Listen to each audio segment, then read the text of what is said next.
ગુજરાતની આ પવિત્ર ધરતી પર અનેક વીરોએ જન્મ લીધો, પણ કેટલાક યોદ્ધાઓ એવા હતા જેઓ મૃત્યુ પછી પણ જીવંત બની ગયા. આજે આપણે વાત કરવા જઈ રહ્યા છીએ એવા રાજવીની, જેણે પોતાના પ્રાણોથી વધારે પોતાની માટી અને પોતાના સમુદ્રને પ્રેમ કર્યો. એક એવો વીર જેનું માથું કપાઈ ગયું પણ તલવાર હજુ ચાલતી રહી. આ છે ઘોઘાના અમર રાજવી વીર મોખડાજી ગોહિલની ગાથા. બાળપણ અને ઘોઘા રાજ્ય. સૌરાષ્ટ્રના ભાવનગર નજીક આવેલું ઘોઘા આજથી સદીઓ પહેલા એક સમૃદ્ધ બંદર હતું. અહીં રાજ કરતા હતા ગોહિલ રાજપૂતો, અને એ જ રાજવી પરિવારમાં જન્મ થયો મોખડાજીનો. બાળપણથી જ મોખડાજી નિર્ભય હતા. ઘોડેસવારી, તલવારબાજી અને યુદ્ધ કલામાં તેઓ અદ્વિતીય હતા.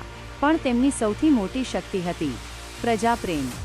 ઘોઘાના લોકો માટે મોખડાજી માત્ર રાજા નહોતા, પણ રક્ષક હતા. દરિયાઈ શક્તિ. તે સમય દરમિયાન અરબી અને વિદેશી લૂંટારુઓ ગુજરાતના દરિયાકાંઠે હુમલા કરતા. ઘણા રાજાઓ જમીન બચાવતા હતા, પણ મોખડાજીએ સમુદ્ર બચાવવાનો સંકલ્પ લીધો. તેમણે ઘોઘાને એક શક્તિશાળી દરિયાઈ કિલ્લામાં ફેરવી નાખ્યું. મોખડાજીના જહાજો અરબી સમુદ્રમાં ફરતા અને લૂંટારુઓ માટે મૃત્યુ સમાન બનતા. ધીરે ધીરે મોખડાજીનું નામ સમગ્ર પશ્ચિમ ભારતમાં ગુંજવા લાગ્યું. લોકો કહેવા લાગ્યા, ઘોઘાના દરિયામાં જો કોઈનો કાયદો ચાલે છે તો એ મોખડાજીનો. સુલતાનનો ગુસ્સો. મોખડાજીની વધતી શક્તિથી દિલ્હી સલ્તનત ચિંતિત બની ગઈ.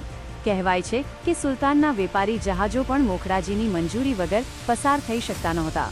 આ અપમાન સહન ન થતા દિલ્હીના સુલતાને ઘોઘા સામે વિશાળ સેના મોકલી. એક બાજુ હજારો સૈનિકો અને બીજી બાજુ માત્ર થોડા રાજપૂતો. પણ મોખડાજીને સંખ્યાનો ડર નહોતો.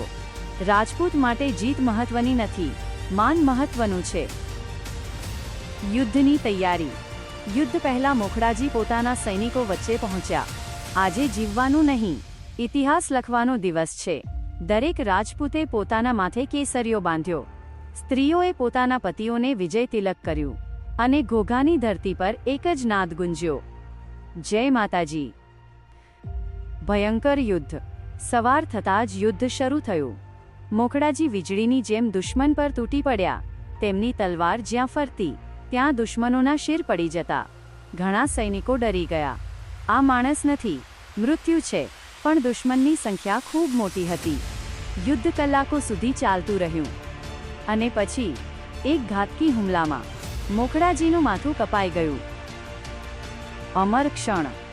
પણ ત્યારબાદ જે બન્યું એ ઇતિહાસ નહીં, એક અમરગાથા બની ગઈ. લોકવાયકા અનુસાર મોખડાજીનું ધડ હજુ પણ તલવાર ચલાવતું રહ્યું. દુશ્મન સૈનિકો ભયથી કંપી ઉઠ્યા.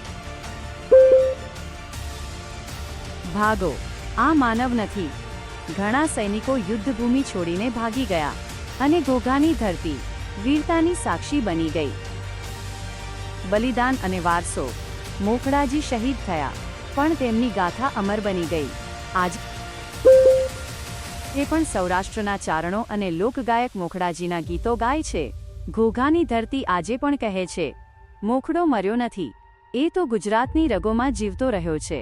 ઇતિહાસમાં ઘણા રાજાઓ આવ્યા અને ગયા, પણ થોડા જ એવા બન્યા જેઓ લોકગાથા બની ગયા. વીર મોખડાજી ગોહિલ માત્ર એક રાજવી નહોતા, પણ ગુજરાતના અડગ સ્વાભિમાનનું પ્રતીક હતા. અને કદાચ એટલા માટે જ આજે પણ જ્યારે દરિયાની લહેરો ઘોઘાના કિનારે અથડાય છે, ત્યારે એવું લાગે છે, જય મોખડાજી.